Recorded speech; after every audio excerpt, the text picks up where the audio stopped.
Bismillahirrahmanirrahim. Assalamualaikum warahmatullahi wabarakatuh. Alhamdulillahi wa kafa. Wassalatu wassalamu ala nabiyil mustafa Nabiyuna Muhammad sallallahu alaihi wasallam wa ala alihi wa ashabihi ahlu sidqi wal wafa. Nashhadu an la ilaha illallah wa nashhadu anna Muhammadan abduhu wa rasuluh alladzi la nabiyya ba'da ba'd.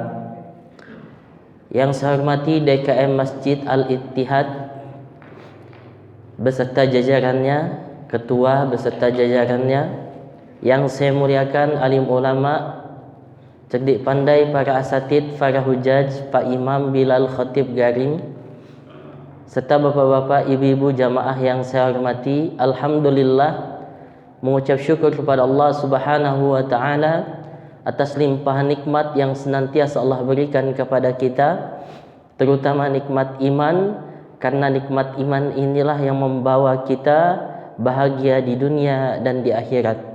Mudah-mudahan Allah Subhanahu wa taala jaga iman kita sampai Allah wafatkan kita dalam keadaan husnul khatimah. Amin ya rabbal alamin. Salawat dan salam tak lupa kita doakan kepada Allah, semoga tetap tercurah kepada junjungan kita Nabi Allah Muhammad sallallahu alaihi wasallam, kepada keluarga beliau, para sahabat, dan tentunya orang-orang yang senantiasa istiqomah mengikuti sunnah-sunnah beliau dan istiqomah memperjuangkan agama Islam sampai dengan yaumul kiamah nanti. Bapak Ibu jamaah yang dimuliakan oleh Allah, pertama-tama kami mengucapkan terima kasih kepada DKM Masjid dan juga Bapak Ibu jamaah yang pada pagi hari ini, subuh hari ini, menerima kunjungan kami dari Dewan Dakwah Islamiyah Indonesia dalam rangka roadshow inspirasi dakwah pedalaman di daerah Tangerang Selatan dari tanggal 13 sampai tanggal 21 November 2021.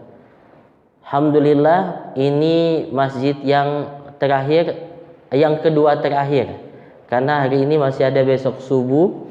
Jadi agenda kita ini adalah berbagi cerita pengalaman ketika kami dai Dewan Dakwah dikirimkan ke pedalaman Nusantara. Nah, tentunya pertama kali kami berdoa mudah-mudahan silaturahim kita ini diridhoi dan diberkahi oleh Allah Subhanahu wa taala, sehingga pertemuan kita tidak hanya di sini tetapi insyaallah akan dipertemukan Allah juga di surganya nanti. Amin ya rabbal alamin. Nah, yang kedua saya berbagi cerita, Pak. Jadi lebih ke cerita pengalaman ketika kami dai-dai dikirimkan ke pedalaman Nusantara. Boleh saya cerita, Pak, Bu? Boleh. Saya mohon izin berdiri ya, Pak.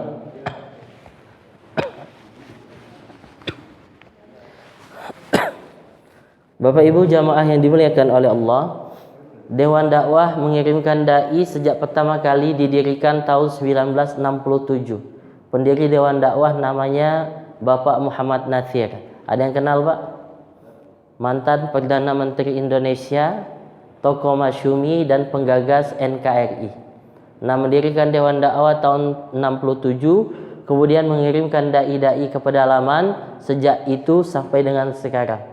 Nah, sebelum dai-dai diberangkatkan ke pedalaman Nusantara, mereka mendapatkan proses pengkaderan dai melalui Akademi Dakwah Indonesia yang saat ini ada di 26 titik di seluruh Indonesia, dan juga melalui Sekolah Tinggi Ilmu Dakwah Muhammad Natsir yang kampusnya ada di Tambun, Bekasi.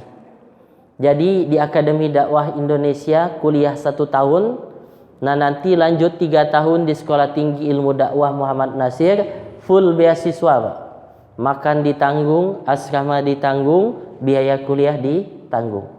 Tapi dengan persyaratan ketika akan masuk ditanya apakah Anda bersedia kuliah, dapat beasiswa, tapi wajib menghafal minimal 5 juz, 100 hadis dan 90 qaul ulama. Harus menyelesaikan 12 sertifikat, dan yang terpenting adalah ketika nanti Anda lulus, Anda diwisuda, tapi mohon maaf ijazah Anda ditahan sampai Anda kami kirimkan ke pedalaman minimal 2 tahun.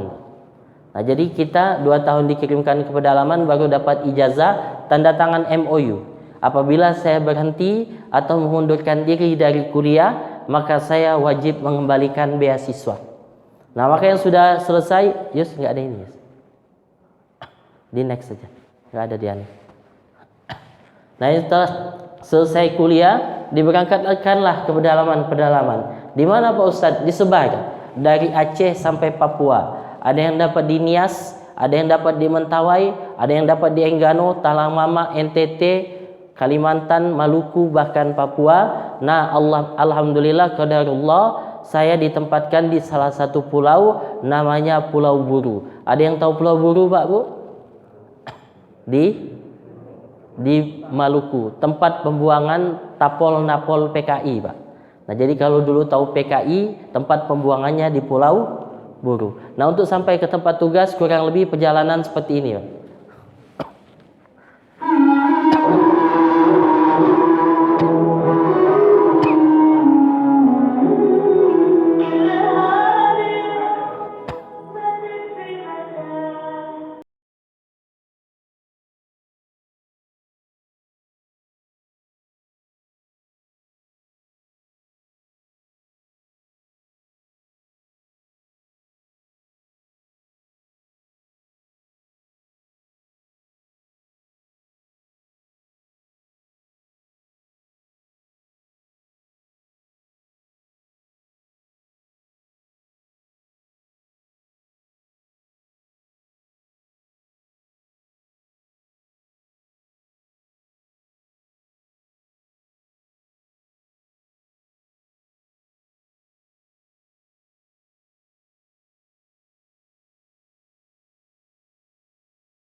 Nah, kurang lebih seperti ini gambaran perjalanan ke tempat tugas ketika dai-dai Dewan Dakwah diberangkatkan ke pedalaman-pedalaman.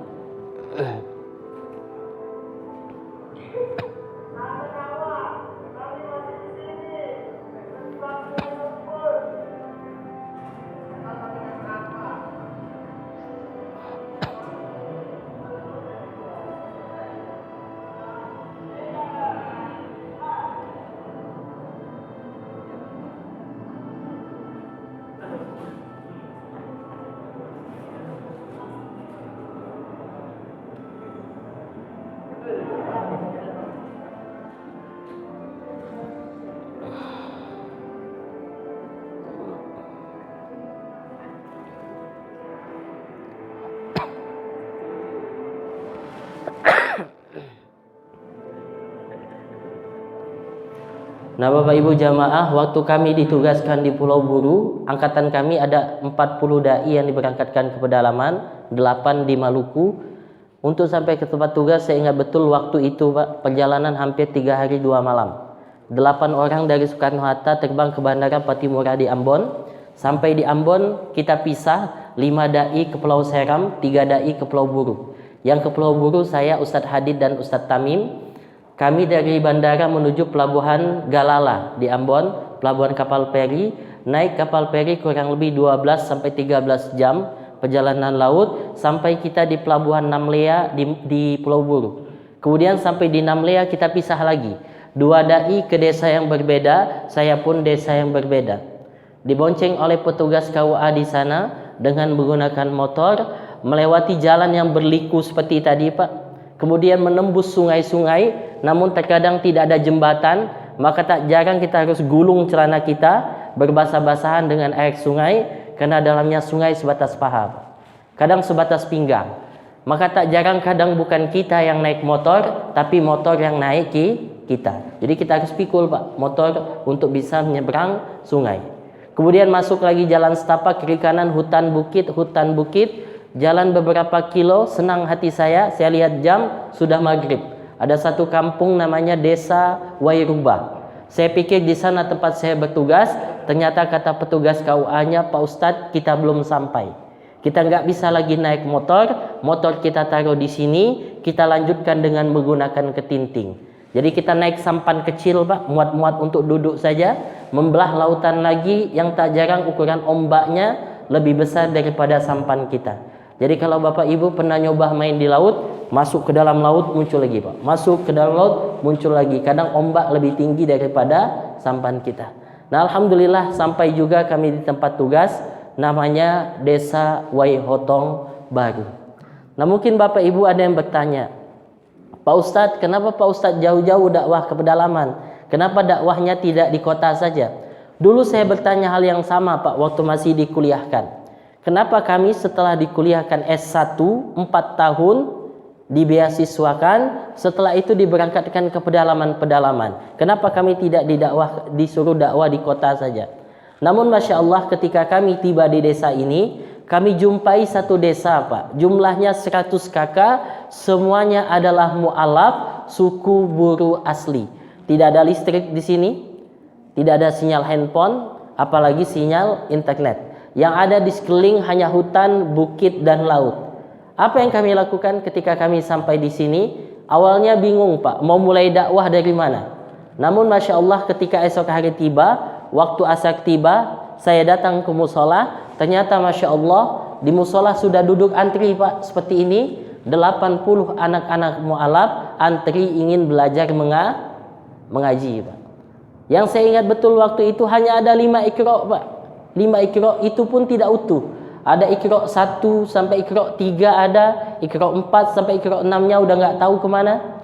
Ada iqra 4 sampai iqra 6-nya ada, iqra 1 sampai iqra 3-nya nggak tahu kemana. Tapi alhamdulillah di tengah keterbatasan, anak-anak tetap semangat untuk mengaji, bahkan antri. Dari jam 3 sore sampai jam 9 malam, gantian 5 iqra tadi Pak yang tidak utuh, gurunya saya sendiri dan hanya berterangkan lampu pelita karena tidak ada listrik. Tapi karena semangat mereka yang begitu besar, alhamdulillah anak-anak binaan kita di pedalaman, bukan hanya di tempat saya tapi tempat dai-dai saudara saya yang lain, ada yang sudah hafal 1 juz, ada yang hafal 5 juz, ada yang hafal 10 juz, ada yang hafal 20 juz, bahkan sudah ada yang menyelesaikan hafalan 30 juz. Nah sebagaimana saya sampaikan tadi, yang dakwah di pedalaman bukan saya sendiri. Ada namanya Ustadz Alan, dakwah di suku Akit, Kepulauan Meranti, Riau. Dia cerita, ketika saya dakwah ke sana, satu hari datang bapak dan ibu, animisme, dinamisme, non-muslim. Dia bawa anaknya yang masih remaja kepada saya, terus dia bilang, Ustadz, tolong Islamkan anak saya. Ustadz Alan kaget, lah kan bapak dan ibu non-muslim. Enggak apa-apa Pak Ustadz, anak saya pengen masuk Islam. Karena permintaan orang tua sang anak, disyahadatkanlah sang anak, dibina keislamannya. Alhamdulillah saat ini anak itu sudah selesai hafalan 30 juz. Jadi anak itu anak pertama dari sukunya, suku asli, masuk Islam, hafal 30 juz, dan bapak ibunya masih non-muslim, masih animisme, dinamisme. Makanya kami minta doakan dari jamaah, mudah-mudahan orang tua sang anak mendapat hidayah dari Allah Subhanahu wa ta'ala. Next. Terus. Nah, kemudian ada Ustadz Syafruddin Zakaria Labai. Beliau ditugaskan oleh Pak Nasir dari tahun 78 di Pulau Enggano. Ada yang tahu Pulau Enggano, Pak? Salah satu pulau terluar di Provinsi Bengkulu. Nah, dari Bengkulu kurang lebih 12 jam naik kapal feri. Nah, beliau ditugaskan tahun 78. Kemarin baru 1 bulan yang lalu saya dari sana, Pak. 2021 Enggano masih hutan, Pak. Saya berpikir, Ustadz, bagaimana antum dakwah di tahun 78? Jadi beliau cerita, kalau saya mau dakwah dari satu desa ke desa yang lain, setiap hari saya harus bawa golok, bawa arit. Untuk apa Ustadz? Untuk nebas. Tahu nebas, Pak? Buat jalan, Pak, karena tidak ada jalan. Makanya untuk satu kali ceramah agama satu desa ke desa yang lain, Ustadz Sab berangkat jam 8 pagi sampai di tempat tujuan jam 4 sore. 8 jam jalan kaki untuk ceramah agama. Sekarang usia beliau sudah 68, masih terus dakwah di Pulau Enggano. Alhamdulillah dulu kita 40% yang Islam, Pak. 60% non-muslim. Sekarang hampir 70% Islam di sana dan 30 non-muslim karena dakwah yang dilakukan juga oleh Ustadz Syafruddin Zakaria Labai. Kemudian ada saudara saya namanya Ustadz Sigit, Pak. Dakwah di Morowali Utara, Sulawesi Tengah. Ada satu suku namanya suku Tau Ta'awana. Nah, untuk sampai ke suku itu kita harus jalan kaki kurang lebih 2 hari, Pak. Masuk ke dalam hutan seperti ini.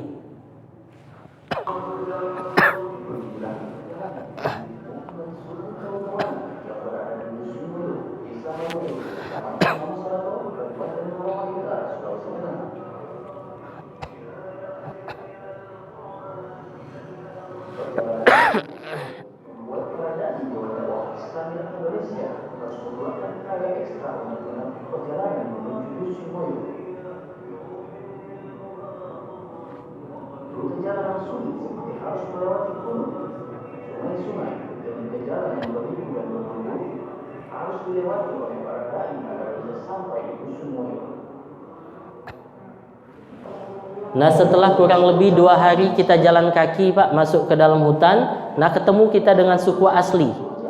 Namanya suku Tau Ta'awana, jumlahnya 1000 jiwa lebih dan mereka belum punya agama. Masih animisme, dinamisme. Nah, kita dakwahkan Islam kepada mereka, Pak. Alhamdulillah ada di antara mereka yang mau masuk Islam. Pertama kali masuk Islam 60 orang, Pak. Kemudian menyusul 100 orang. Kemudian menyusul lagi 300 orang yang masuk Islam. Total sekarang ada 600 orang yang kita sudah syahadatkan di sini. Ini salah satu pensyahadatan yang kita lakukan di sana.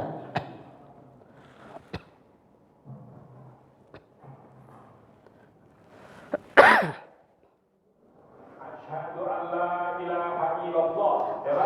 Asyhadu an la ilaha illallah wa asyhadu anna Muhammadur Rasulullah. Saya bersaksi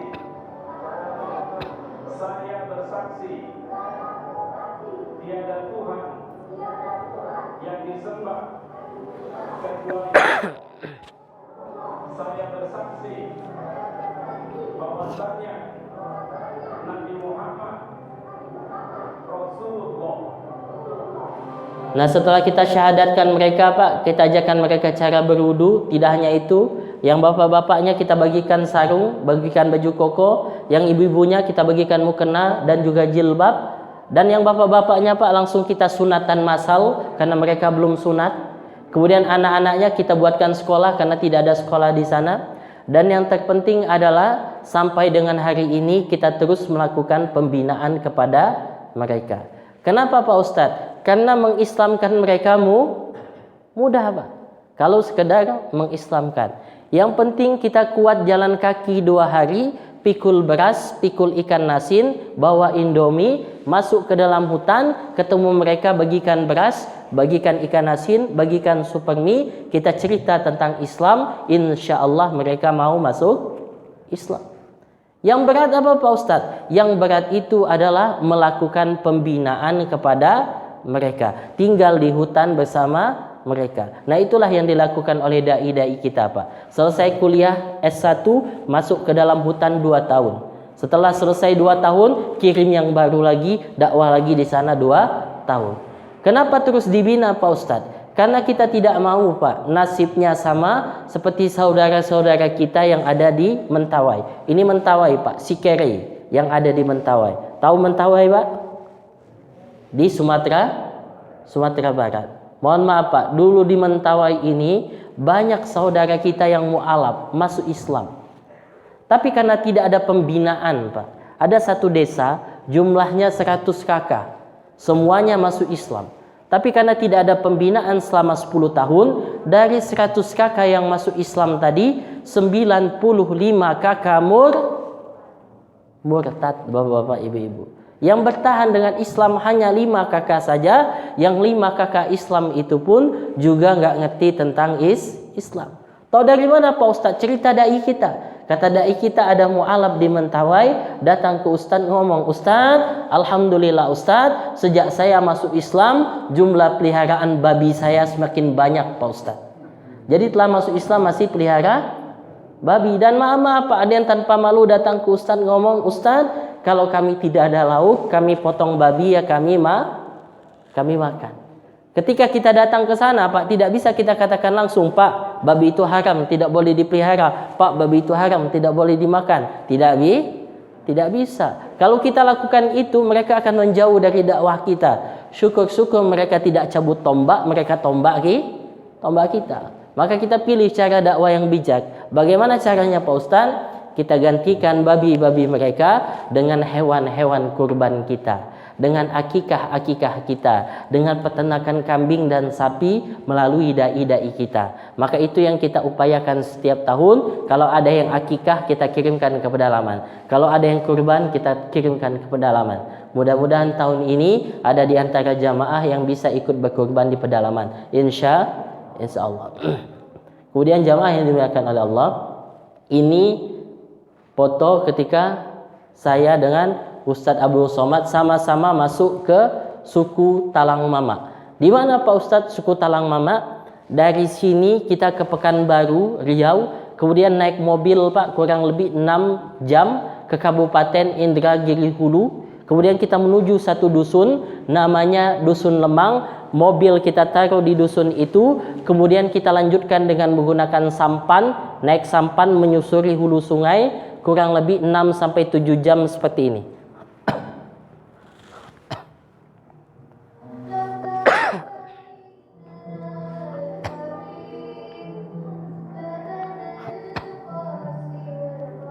Apa alasan terkuat Ustaz di tengah kesibukan Ustaz masih menyempatkan diri untuk datang ke suku Talang Mama ini? Karena saya merasa mereka ini kan saudara kita, maka yang perlu diselamatkan. Berdoa ila sabili rabbika, aja orang ke jalan Allah. Di kota-kota itu sudah di jalan Allah semua, sudah Muslim. Maka saya di kota itu lebih pada ta'lim, mengajarkan ilmu, ceramah.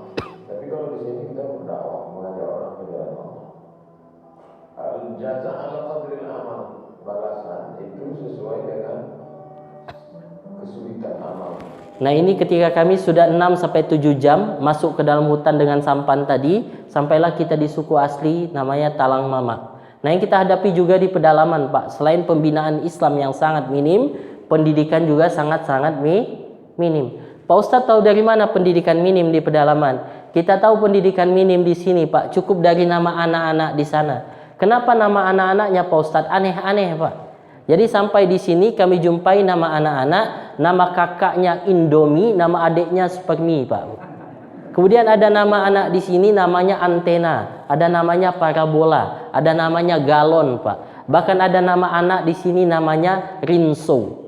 Nah jadi dari nama anak-anaknya saja kita tahu Pak, orang tuanya pendidikannya minim, anak-anaknya juga pendidikannya minim. Kita tanya, Dek, kalian sekolah di mana? Pak Ustadz, kami sekolah di dusun tetangga. Jauh dekat Pak Ustadz. Karena dia bilang dekat, kita ikut Pak. Ternyata dekatnya itu keluar masuk hutan, keluar masuk sungai seperti ini Pak.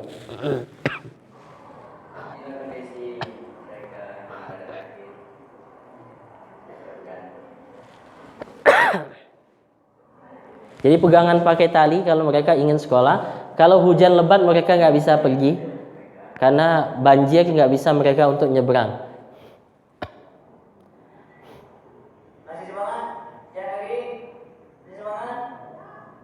Nah tapi mereka tetap semangat Pak, walaupun keluar masuk hutan, keluar masuk sungai. Nanti sampailah di sekolah mereka, ini sekolah mereka, bangunan semi permanen, alasnya tanah, dindingnya papan. Tapi nggak masalah bagi mereka. Jadi masalahnya di mana Pak Ustadz? Masalahnya di pedalaman, sudah keluar masuk hutan, keluar masuk sungai, sampai di sekolah gurunya nggak ada Pak. Nah makanya dai-dai kita di pedalaman tidak hanya ngajar ngaji Pak, tidak hanya ngajar sholat, tetapi kita juga membantu mengajar pendidikan anak-anak di pedalaman Nusantara. Nah yang miris kita Pak, kita tidak mengajar di sini. Kita tidak ngajar di sini, masuk ibu guru Pak dari NTT, agamanya non muslim, namanya Ibu Poni, jauh-jauh dari NTT Pak, masuk ke dalam hutan Riau mengajar untuk anak-anak muslim kita. Namun apa yang diajarkan? Next.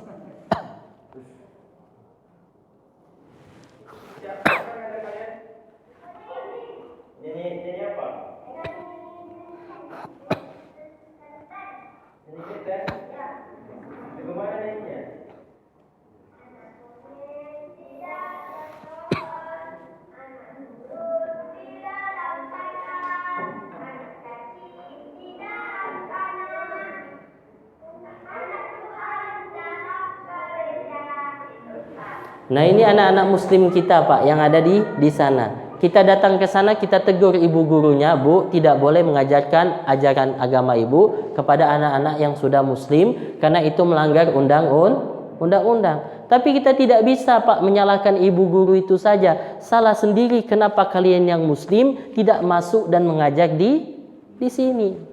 Nah, makanya kita kirimkan dai kita di sini, Pak. Kemarin 2 tahun selesai, awal 2021 kemarin kita kirimkan dai kita lagi di sana, dakwah di sana untuk membina dan mengawal akidah saudara-saudara kita yang ada di sana. Dan alhamdulillah dai kita berjodoh di sana dan menikah di sana, insya Allah bisa menetap di sana, Pak. Nah, kemudian ini potret anak-anak di pedalaman, walaupun tidak semua tempat seperti ini, Pak. Tapi ada kasus-kasus yang seperti ini. Apa itu gizi buruk?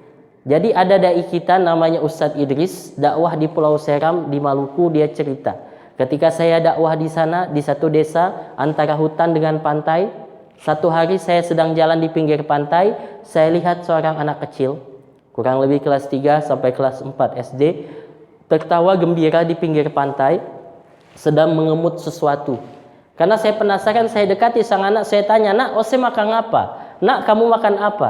Dijawab oleh sang anak, "Ustadz, beta makan gula-gula, Ustadz. Ustadz, saya makan permen." Penasaran dapat di mana permen di pinggir hutan, di pinggir pantai, dan tidak ada warung. Ditanya lagi, "Enak keseng? Enak tidak nak permennya?" Dijawab oleh sang anak, "Enak, Ustadz." Makin penasaran, permen apa yang dimakan oleh sang anak, ditarik tangan sang anak, dibuka tangannya, ternyata apa, Pak, Bu? Ternyata permennya adalah potongan sendal jepit, Pak, Bu, yang hanyut di pinggir pantai, dipungut oleh sang anak, dia kunyah, dia bilang permen. Nangis, Pak, Ustadz Idris. Dia katakan, saya tidak cukup mengajar ngaji di sini, saya tidak cukup mengajar sholat, saya harus melakukan pemberdayaan. Maka dikumpulkanlah masyarakat pada waktu itu, buat kelompok tani, tanam jagung, tanam kacang, 4 bulan alhamdulillah panen. Nah, ini Ustadz Idris bersama masyarakat panen jagung dan panen kacang. Nah, sedikit banyak yang dilakukan oleh Ustadz Idris ini membantu perbaikan gizi dan juga pemberdayaan masyarakat yang ada di pedalaman Nusantara. Nah, Bapak Ibu jamaah yang dimuliakan oleh Allah Subhanahu wa taala, tahun ini insyaallah Dewan Dakwah kembali akan memberangkatkan 100 lebih dai ke pedalaman Nusantara. Dan saat ini juga sedang ada 700 orang kader dai yang dikuliahkan secara gratis, baik di Akademi Dakwah Indonesia maupun di Sekolah Tinggi Ilmu Dakwah Muhammad Nasir, yang mereka nanti akan diberangkatkan ke pedalaman Nusantara. Poin pertama yang ingin kami sampaikan, mudah-mudahan yang kami sampaikan ini dapat menjadi motivasi dan inspirasi bagi kita semua. Dan yang kedua kami ingin sampaikan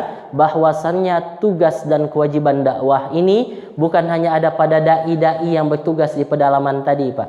Bukan hanya ada pada dewan dakwah atau lembaga dakwah atau yayasan yang mengirimkan dai-dai ke pedalaman. Tetapi tugas dan kewajiban dakwah ini ada pada kita semua yang mengaku diri kita sebagai seorang muslim. Karena Allah Subhanahu wa taala berfirman, "A'udzubillahi minasyaitonirrajim, kuntum khaira ummah ukhrijat linnas ta'muruna bil ma'ruf wa tanhauna 'anil munkar wa tu'minuna billah." Ali Imran 110. Kata Allah, kalian umat Islam adalah umat terbaik yang dikeluarkan untuk manusia kalau melakukan tugas dengan baik, yaitu dakwah amar ma'ruf dan nahi mungkar, serta kalian beriman kepada Allah. Jadi dakwah ini adalah kewajiban kita semua. Maka di setiap tempat kita keliling dari satu masjid ke masjid yang lain, mengajak jamaah untuk sama-sama mengambil tanggung jawab dakwah ini. Begitu juga di Masjid Al-Ittihad ini. Saya mau tanya kepada bapak-bapak dan ibu-ibu semua, apakah bapak-bapak dan ibu-ibu semua siap untuk membantu dakwah pedalaman, Pak?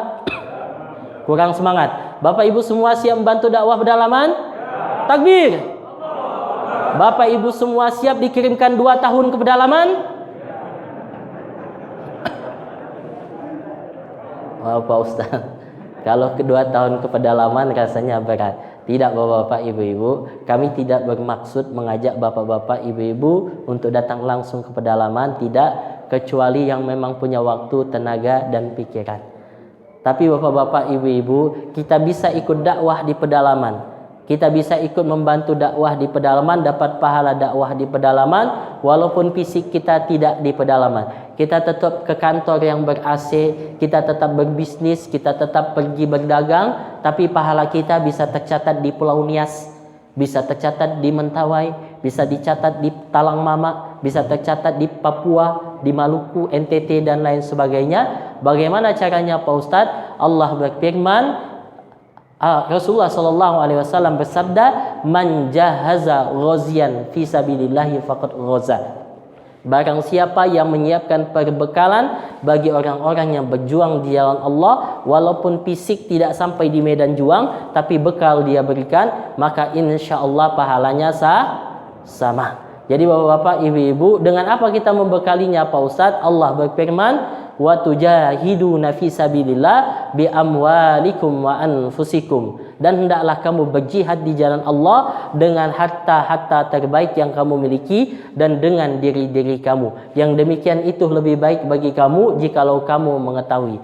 Jadi kalau kita belum bisa ke pedalaman dengan tenaga kita, dengan waktu kita, maka yang punya harta Allah titipkan, maka kita keluarkan sebagian zakat, infak, sedekah kita untuk membantu dakwah pedalaman. Bersedia Pak Bu membantu dakwah pedalaman dengan zakat, infak, sedekahnya? Siapa yang ingin masuk surga angkat tangannya Pak Bu? Angkat tangan. Oh, semuanya pengen masuk. Alhamdulillah. Allah berfirman Pak Bu, lan tanalul birra hatta tunfiku mimma tuhibbun. Sekali-kali kalian tidak akan mendapatkan kebaikan yang sempurna sampai menginfakkan harta yang paling kalian cintai di jalan Allah. Para ahli tafsir mengatakan kebaikan yang sempurna ini adalah surga. Maka ketika ayat ini turun Pak, Madinah heboh. Madinah heboh karena sahabat mencari harta apa terbaik yang paling dia miliki, dia akan berikan di jalan Allah. Maka terkenallah salah seorang sahabat namanya Abu Talha.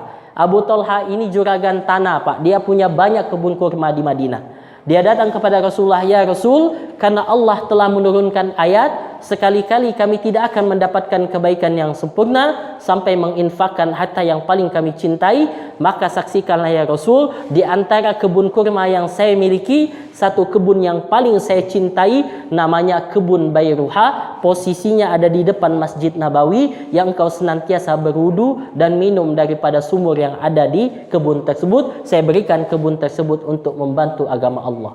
Ini yang kaya Pak. Yang tidak kaya namanya Zaid bin Harisah. Dia cuma punya satu kuda yang ia cintai namanya Sibel. Ayat telah turun, dia perintahkan anaknya, anakku, tenteng kuda ini bawa kepada Rasulullah. Di tenteng kuda Sibel tadi Pak, dibawa kepada Rasulullah. Ya Rasul, karena Allah telah menurunkan ayat, sekali-kali kami tidak akan mendapatkan kebaikan yang sempurna sampai menginfakkan harta yang paling kami cintai. Maka ini harta yang paling dicintai bapakku, dia berikan untuk membantu agama Allah. Rasulullah tahu betul Pak. Rasulullah lihat dari kejauhan, Zaid bin Harisah wajahnya sedikit murung dan bersedih. Karena itu harta satu-satunya yang ia cintai Pak. Tapi Rasulullah tahu Zaid bukan bersedih karena hartanya yang ia berikan, tapi dia menunggu jawaban Rasulullah. Rasulullah datang kepada Zaid kemudian berkata, wahai Zaid, tenang, sesungguhnya infakmu telah diterima oleh Allah Subhanahu wa ta'ala. Mendengar jawaban Rasulullah, Zaid langsung tersenyum karena tidak ada kebahagiaan bagi seorang mukmin melainkan hartanya telah diterima oleh Allah. Itu artinya balasannya adalah surga. Nah Bapak Ibu jamaah yang dimuliakan oleh Allah, untuk apa Pak Ustadz uangnya ini, zakatnya ini, infaknya ini? Jadi dai-dai yang kuliah gratis tadi Pak, dibiayai dari dana zakat, infak, sedekah. Kemudian dai-dai yang dikirimkan ke pedalaman tadi, satu dai Pak setiap bulan dibekali uang 1 juta rupiah. Jadi kalau 1 tahun itu 12 juta. Nah saya ingin menawarkan di sini, barangkali ada yang Allah titipkan harta lebih Pak Ustadz. Alhamdulillah Allah titipkan harta lebih kepada saya Pak Ustadz. Saya ingin siap membiayai satu dai 12 juta rupiah. Saya bayar langsung atau saya cicil setiap bulan 1 juta, 1 juta, 1 juta. Kalau ada yang siap Pak mungkin angkat tangannya. Ada Pak yang siap Pak Ustadz? Ada, alhamdulillah. Ajarakallah fima ataita. Yes, tolong yes, Bapak yes. Ajarakallah fima ataita wa barakallahu fima abqaita waja'allahu laka tahura. Semoga Allah Subhanahu wa taala terima infak Bapak, niat Bapak. Allah lipat gandakan pahala bagi Bapak, Allah sucikan harta Bapak, dan mudah-mudahan apa yang Bapak infakkan membawa keberkahan bagi Bapak dan keluarga. Bapak yang pakai belangkon. Ada lagi Pak? Pak Ustadz, saya siap Pak Ustadz biayai satu dai di jalan Allah. InsyaAllah apa yang kita infakkan, kata Allah, mathalul ladzina yunfikuna amwalahum fi sabilillahi kamathali habba ambatat sab'a sanabil fi kulli sumbulatin mi'atu habba wallahu yudha'ifu liman yasha wallahu wasi'un alim. Perumpamaan kita berinfak di jalan Allah ibarat menanam sebutir biji. Sebutir benih tumbuh 7 ranting. Dari tiap-tiap ranting ada 100 kebaikan, Pak. Jadi ada 700 kali lipat pahala ketika kita berinfak di jalan Allah Subhanahu wa taala. Bahkan Allah lipat gandakan sesuai dengan apa yang Allah kehendaki. Ada lagi Pak? Yang siap? Pak Ustadz, saya siap 1 juta tiap bulan. Mungkin ada. Masih ada? Nah, kalau tidak ada, Yus, tolong bagikan kertasnya ke bapak-bapak. Bapak-bapak, ibu-ibu jamaah, mungkin ada yang ngisi tapi mau ngisi tapi malu, Pak. Jadi silahkan diisi saja. Yang mampu, Pak Ustadz, saya mampunya 1 juta, isi 1 juta. Ustadz, saya mampunya setengahnya, Pak Ustadz. Kami 2 orang, 500.000, 500.000. Boleh, Pak. Atau kami 4 orang, Pak Ustadz, 250 kali 4, 1 juta untuk 1 dai. Kami berempat keroyokan. Atau Pak Ustadz, kami 10 orang di sini, 100.000 setiap bulan, dapat juga satu dai. Maka 100.000 kali 10 juga dapat 1 juta. Atau 50.000 setiap bulan, 20 orang di sini juga sudah bisa membiayai satu dai. Jadi kami berikan kesempatan bapak-bapak, ibu-ibu, silakan bapak-bapak, ibu-ibu isi Pak, Bu, sesuai dengan kesanggupan dan juga kemampuan masing-masing. Yang jelas Rasulullah sallallahu alaihi wasallam bersabda, ittaqun nar walau bisyikki tamratin. Peliharalah dirimu dari api neraka walaupun bersedekah sebutir biji kurma, Pak. Bayangkan, Pak, sebutir biji kurma pun asal itu kita ikhlas berikan karena Allah Subhanahu wa taala, maka sebutir biji kurma itu pun dapat menyelamatkan kita dari api neraka. Apalagi kalau yang kita berikan 1 tandan, 1 pohon, atau 1 truk dan lain sebagainya. Jadi silakan bapak-bapak, ibu-ibu jamaah diisi sesuai dengan kemampuan masing-masing. Pak Ustadz, saya maunya infak langsung, kotak kita sediakan. Kalau ada yang mau infak langsung. Jadi insya Allah apa yang kita sedekahkan, kata Rasul, ma naqasat sadaqatun min mal, hatta tidak akan berkurang karena sedekah yang kita lakukan. Ini janji Allah, dan yang memberikan rizki kepada kita adalah Allah. Maka janji Allah, innaka la tukhliful mi'ad. Bahkan kata Rasul, bal yazda. Tetapi ditambah dan ditambah oleh Allah Subhanahu wa taala. Ditambah keberkahannya, ditambah jumlahnya, ditambah kesehatan kita, ditambah keberkahan kita dan keluarga, karena kita membekali dai-dai yang berjuang di jalan Allah Subhanahu wa taala. Dan insyaallah mudah-mudahan karena keikhlasan kita dalam bersedekah, kata Allah Subhanahu wa taala, fa amma man a'ta wattaqa wa saddaqa bil husna fasanuyassiruhu lil yusra. Maka adapun orang-orang yang gemar berinfak, bersedekah, dan ia bertakwa serta ia yakin di sisi Allah ada balasan surga, maka kata Allah, fasanuyassiruhu lil yusra. Maka kami akan berikan kemudahan-kemudahan baginya, kemudahan di dunia dan juga kemudahan di akhirat. Nah, insyaallah manfaatkan momen pagi ini, Pak, Bu. Karena pagi ini kata Rasul, pagi-pagi seperti ini, kata Rasulullah sallallahu alaihi wasallam, tidaklah berlalu 1 hari dari seorang muslim, seorang manusia, melainkan turun 2 malaikat kepadanya. Apa tugas 2 malaikat itu? 1 malaikat ditugaskan berdoa, Allahumma a'ti munfikan khalafan. Ya Allah, berikanlah ganti bagi orang-orang yang berinfak di jalan Allah. Setiap pagi, Pak, malaikat itu turun mendoakan orang-orang yang berinfak. Nah, insya Allah ketika kita berinfak di pagi ini pun akan mendapatkan doa para malaikat. Namun na'udzubillahi min dzalik, satu malaikat lagi diutus juga untuk berdoa apa?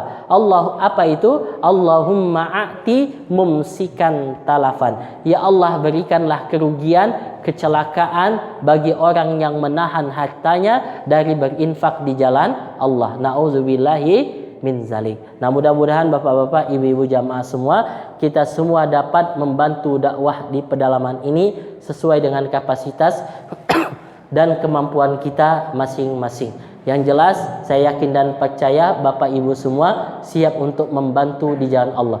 Jadi nanti setelah diisi Pak, balikan lagi kertasnya kepada petugas kita.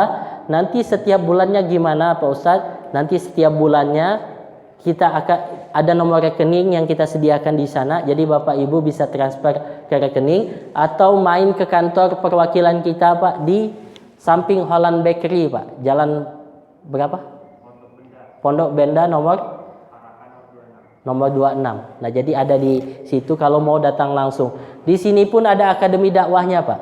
Ada 10 orang mahasantri. Jadi total di 26 titik akademi dakwah ada 260. Nah, di STID ada sekitar 500 mahasiswa. Jadi totalnya 760 orang mahasiswa yang saat ini sedang dikader oleh Dewan Dakwah Islamiyah Indonesia. Nah, sebelum saya tutup dengan doa Pak, mungkin ada pertanyaan Bapak-bapak dan Ibu-ibu semua? Silakan Pak. Kalau mungkin ada pertanyaan, silakan Pak.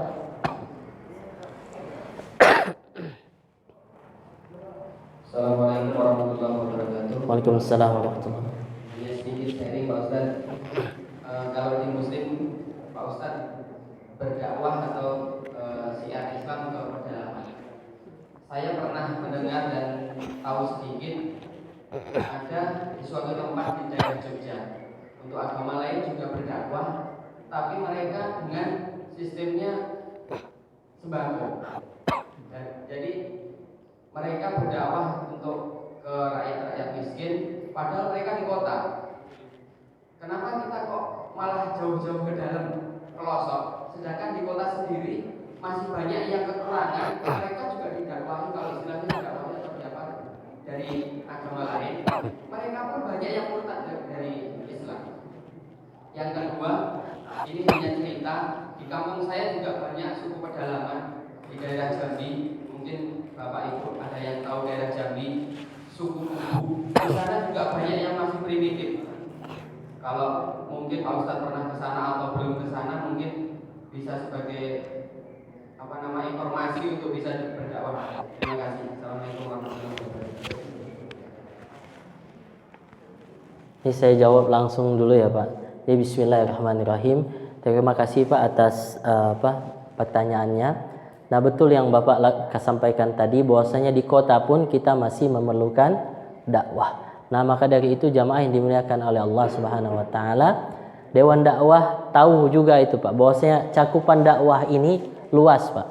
Cakupan dakwah ini luas. Maka dulu ketika Pak Nasir mengirimkan dai ke pedalaman, Pak Nasir sudah melihat Pak, Muhammadiyah dakwah dengan sekolah, kampus, kemudian rumah sakit.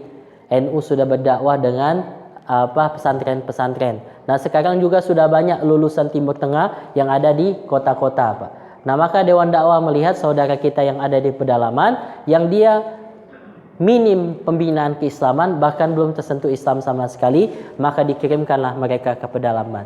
Walaupun dalam termin waktu 2 tahun. Setelah 2 tahun nanti Pak Bu, mereka ada yang balik lagi ke kota, ikut program namanya KSU. Permasalahan di kota ini lebih kompleks daripada yang ada di pedalaman Nusantara Pak.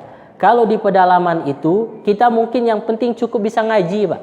Bisa ngaji, kita sudah bisa membina masyarakat yang ada di pedalaman Nusantara. Lulusan Akademi Dakwah Indonesia Bengkulu, pulang kampung langsung jadi kiai Pak. Kenapa? Karena nggak ada yang bisa ngaji selain dia Pak. Jadi langsung jadi kiai. Nah, untuk di kota ini lebih kompleks, makanya Dewan Dakwah buat program waktu itu namanya KSU, Kaderisasi 1000 Ulama. Nah, yang telah pulang dari pedalaman dikuliahkan lagi S2 dan S3 Pak, untuk menjawab tantangan yang lebih kompleks di kota ini. Nah, waktu itu ada 1000 beasiswa, namun sempat terputus. Nah, sekarang masih terus dilakukan Pak. Program KSU itu tidak kerjasama dengan pihak lain lagi, tapi dilakukan oleh Dewan Dakwah sendiri. tentunya untuk menanggulangi dakwah di perkotaan yang dia lebih kompleks. Nah, itu jawaban dari kita, Pak. Karena memang ranah dakwah ini cukup luas. Yang lebih dekat ke masyarakat tentunya masjid, Pak. Masjid inilah yang menjadi pusat dakwah. Jadi masjid dimakmurkan, maka lingkungan sekitar akan menjadi makmur. Jadi masjid pun juga punya tanggung jawab dalam dakwah. Salah satunya menghadirkan para asatid dan tentunya juga memberikan bantuan-bantuan. Betul kata Bapak tadi, kita juga dakwah di Merapi, Pak. Kita punya namanya MMC, Merapi Merbabu Center. Jadi di sana kita dakwah dengan air, Pak. Karena di sana susah air. Setahu saya di sana susah air, Pak. Jadi kita bor kedalaman berapa ratus meter itu. Nah, kemudian dapat air, kita bawa dengan tangki-tangki air tadi, Pak. Karena pihak non-muslim juga melakukan hal yang sama. Untuk membentengi tadi, kita lakukan dengan air. Nah, begitu juga di tempat-tempat yang lain, apa yang bisa kita lakukan untuk juga menarik masyarakat yang ada di sana untuk mereka mau menerima dakwah kita, maka kita berikan bantuan-bantuan sosial kepada mereka. Dan insya Allah di Jambi kita juga baru buat, Pak, Akademi Dakwah Indonesia di sana. Kita berharap di seluruh provinsi ada akademi dakwah. Jadi tidak lagi impor, Pak, dai-nya, tapi dai-nya dai lokal. Saya asli Bengkulu, Pak, Sumatera. Nah, dari Sumatera masuk ke STED dibuang jauh ke Maluku. Karena dulu kami sistem silang, Pak. Yang dari barat kirim ke timur, yang timur kirim ke barat. Namun ada kendala bahasa, Pak. Kendala bahasa, kendala budaya, kendala cuaca, dan lain sebagainya. Maka ada dai kita, Pak, mohon maaf, bukan karena dia tidak mau dakwah, masuk ke talang mamak tadi, dia biasa di laut. Karena biasa di laut, masuk ke dalam hutan, kena agas. Tahu agas, Pak? Agas itu nyamuk yang kecil-kecil, Pak. Kecil-kecil banget. Itu kalau dia ngigit merah-merah semua. Tapi kalau kaki yang alergi atau kulit yang alergi, langsung bernanah dia, Pak. Nah, maka dai kita, Pak, itu nahan nanah ini penuh kaki, Pak. Kenapa? Karena kena agas. Jadi nggak cocok dia diletakkan di daerah dalam hutan. Cocoknya ditaruh di pulau. Nah, makanya kita sekarang namanya program dai pulang kampung. Nah, di mana kampungnya? Misal di Bengkulu, balikin lagi ke Bengkulu, walaupun dia tidak dakwah di kota, tapi dia dakwah di daerah-daerah pedesaan yang ada di Bengkulu. Yang dari Jambi nanti mereka balik lagi, ada suku anak dalam di sana, maka balikin lagi ke suku anak dalam di sana. Yang dari Riau ada suku Talang Mama, ada suku Akit, ada suku Laut dan lain sebagainya. Nah, di sana mereka akan ditempatkan. Wallahu a'lam. Nah, kalau ada pertanyaan lagi, Pak, silakan, Pak.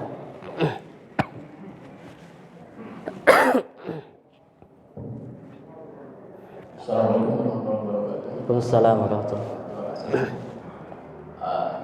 Saya mengenal DDI umur sudah lama sekali, hanya mengenal dari bacaan-bacaan saja, Pak, ya. Saya apresiasi sekali. Kalau sekarang mungkin dengan ada juga namanya LDI, kadang-kadang itu, padahal kan LDI jauh sekali nama lainnya Islam Jamaah, ya. LDI mungkin saya apresiasi sekali. Jadi memang ini tanggung jawab umat Islam dan Pak Nasir ya sudah mendahulunya membuka DDI ini. Saya sangat berapresiasi sekali, dan juga apresiasi dari Bapak Ustadz ini dengan perjuangannya. Mudah-mudahan Allah berikan Amin. hal yang besar sekali. Amin, amin, insyaallah. Insyaallah. Yang saya tanyakan ini seperti yang juga tadi menanyakan bahwa kenapa gitu ya. Tadi dari awal memang Pak Ustadz sudah menerangkan itu. Nah, apakah juga ada program Pulau Jawa ini? Karena seperti yang saya katakan kayaknya keluar semua. Saya mau menanyakan bukan di kota, tapi apakah di pedalaman di Jawa, karena memang banyak juga seperti Cianjur itu kan, Garut itu kan banyak juga sebenarnya pedalaman. Apakah itu juga terjangkau ya? Nah, ini barangkali itu bisa Ustaz sampaikan paket juga, dan ini juga mudah-mudahan kami juga bisa membantu, karena memang terus terang tadi juga dikatakan secara tenaga kami memang tidak mungkin, dan mudah-mudahan dengan hasil kita mungkin kita juga bisa membantu, karena memang salah satu itu yang sumbernya mungkin tadi yang saya katakan, seperti juga kalau misalnya di Irian kita sudah ketahui banyaknya yang Kristen-Kristen itu dan misionaris gitu ya, memang sudah jelas-jelas dananya banyak sekali ya. Mudah-mudahan dengan ya sedikit banyak dari kita mudah-mudahan itu bisa membantu gitu. Dan ya, jadi saya tanyakan tadi apakah di Pulau Jawa yang pedalaman seperti itu ada juga dan terima kasih. Baik, terima kasih Pak atas pertanyaannya.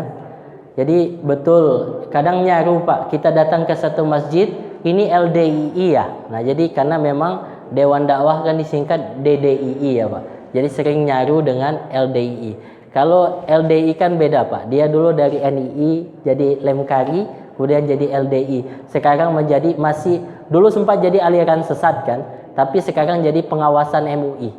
Karena ada beberapa catatan di ajaran mereka yang dia sedikit berbeda dengan kita. Karena LDI ini mengatakan yang di luar kita najis Pak. Nah makanya dia sering kalau udah kita sholat di tempat dia dilap lagi Pak. Kalau kita angkat jemuran dia cuci lagi jemurannya. Karena sempat ada pemikiran seperti itu. Nah kalau Dewan Dakwah berbeda Pak. Dewan Dakwah memang didirikan oleh Pak Nasir. Dulu beliau tokoh masyumi. Nah kemudian mendirikan Dewan Dakwah tahun 67 dan memang fokusnya adalah pengkaderan dai dan pengiriman dai-dai ke pedalaman Nusantara. Nah kemudian pertanyaan yang kedua, apakah Dewan Dakwah tidak melakukan dakwah di Jawa? Nah tentunya jamaah yang dimuliakan oleh Allah, kita memulai lagi Pak pengkaderan dai 2000 Pak. Tahun 2000 kita berupaya untuk menyekolahkan gratis. Dulu kita cuma mampu 25 orang Pak, satu angkatan. Karena mereka full beasiswa Pak. Jadi 25 angkatan dan juga dulu masih sedikit Pak yang mau diberangkatkan ke pedalaman. Selain keterbatasan dana dan juga memang minat dulu masih sedikit, maka 25 orang ini pun Pak udah habis diminta oleh orang-orang di daerah. Nah, akhirnya sekarang kita mencoba mengkader lagi. Dan sekarang sudah banyak Pak. Satu angkatan 150 orang Pak, khusus di Jakarta. Itu tentu butuh dana yang besar, butuh effort yang besar. Itu pun Pak masih kehabisan Pak, diminta oleh daerah. Nah maka Dewan Dakwah berpikir bagaimana caranya untuk memenuhi kebutuhan dai bil khusus yang ada di daerah Jawa. Nah maka Akademi Dakwah tadilah Pak jadi solusinya. Nah di Jawa Barat kita sudah punya Akademi Dakwah Indonesia di Sukabumi, satu Pak. Nah kemudian ada Akademi Dakwah Indonesia di Bandung. Nah jadi mereka nanti inilah yang akan masuk ke kata Bapak tadi ke Cianjur, ke Sukabumi dan lain sebagainya. Nah sekarang mungkin sudah dijalankan Pak. Sudah ada yang masuk ke daerah khusus Jawa Barat yang asli daripada Jawa Barat. Kalau saya Pak, kalau dakwah di Jawa Barat ulak kitu nanti Pak. Nggak ngerti saya bahasa Sunda, jadi kesusahan. Jadi sekarang sudah kita lakukan itu melalui Akademi Dakwah dalam 5 tahun terakhir ini Pak. Jadi 5 tahun terakhir ini kita mengkader dai melalui Akademi Dakwah. Nah mereka sudah ditempatkan di sana di daerah-daerah di Jawa Barat. Walaupun belum bisa mengkapil seluruh wilayah di Jawa, tapi itu kita ikhtiarkan terus melalui banyaknya Akademi Dakwah yang ada di titik-titik atau di provinsi, di masing-masing provinsi yang ada di Indonesia. Nah itu wallahu a'lam. Masih ada lagi apa cukup Pak? Cukup ya? Nah kalau cukup mari kita sama-sama tutup dengan doa Pak. Mudah-mudahan pertemuan kita ini diridhoi dan diberkahi oleh Allah Subhanahu wa taala dan mudah-mudahan apa yang kita infakkan dibalas dengan pahala dan juga dilipat gandakan pahalanya oleh Allah Subhanahu wa taala. A'udzu billahi minasyaitonir rajim. Bismillahirrahmanirrahim. Alhamdulillahi rabbil alamin hamdan hamidin hamdan syakirin hamdan yuafi ni'amahu wa yukafi mazida. Ya rabbana lakal hamdu kama yanbaghi li jalali wajhikal karim azim sultanik. Allahumma salli wa sallim ala nabiyyina Muhammad wa ala alihi wa sahbihi wa sallam. Salatan tunjina biha min jamil ahwali wal afat wa taqdilana biha min jamil hajat wa tutahhiruna biha min jamil sayiat wa tarfa'una biha indaka 'ala darajat wa tuballighuna biha aqsal ghayat min jami'il khairati fil hayati wa ba'dal mamat. Allahumma ighfir lana dhunubana wa liwalidayna warhamhuma kama rabbawna shaghira wa li jami'il mu'minina wal mu'minat wal muslimina wal muslimat al ahya'i minhum wal amwat innaka sami'un qaribun mujibud da'wat ya qadiyal hajat. Allahumma inna nas'aluka ridhaka wal jannah wa na'udzubika min sakhatika wan nar. Allahumma a'inna ala dzikrika wa syukrika wa husni ibadatik. Allahumma arinal haqqa haqqa warzuqna ittiba'ah wa arinal batila batila warzuqna ijtinabah.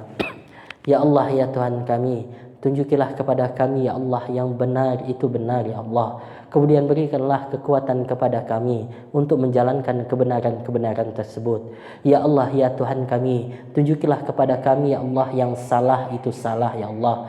Kemudian berikanlah kekuatan kepada kami untuk menjauhi kesalahan-kesalahan tersebut. Ya Allah, ya Tuhan kami, ingatkan dan tunjukilah pula istri-istri kami ya Allah.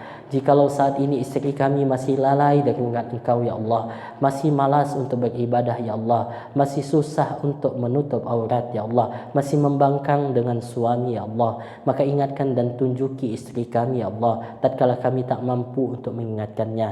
Ya Allah, ya Tuhan kami, ingatkan dan tunjukilah pula suami kami ya Allah. Jikalau saat ini suami kami masih lalai dari mengingat Engkau ya Allah, masih malas untuk beribadah ya Allah, masih kasar dengan istrinya ya Allah, masih kurang sayang dengan anaknya ya Allah, maka ingatkan dan tunjuki suami kami ya Allah tatkala kami tak mampu untuk mengingatkannya. Ya Allah, ya Tuhan kami, ingatkan dan tunjukilah pula ya Allah anak cucu kami ya Allah. Kami tahu saat ini pergaulan bebas merajalela ya Allah. Jauhkanlah anak cucu kami daripada pergaulan bebas. Jauhkanlah anak cucu kami daripada perzinahan ya Allah. Jauhkanlah anak cucu kami daripada miras dan narkoba ya Allah. Jadikanlah anak cucu kami anak cucu yang soleh dan soleha ya Allah, yang mampu mengangkat tangan berdoa untuk kami ya Allah ketika kami berada di kuburmu nanti. Allahumma gfirli wali walidayya warhamhuma kama rabbayani shaghira. Sehingga lapang kubur kami ya Allah, tenang kubur kami ya Allah, bercahaya kubur kami ya Allah, penuh rahmat kubur kami ya Allah karena doa anak cucu kami yang soleh dan soleha ya Allah ya Rabbal Alamin. Ya Allah, ya Tuhan kami, jadikanlah keluarga kami keluarga yang sakinah, mawaddah warahmah ya Allah, yang bukan hanya bahagia berkumpul di duniamu ya Allah, tapi mampu bahagia berkumpul di surgamu ya Allah ya Rabbal Alamin.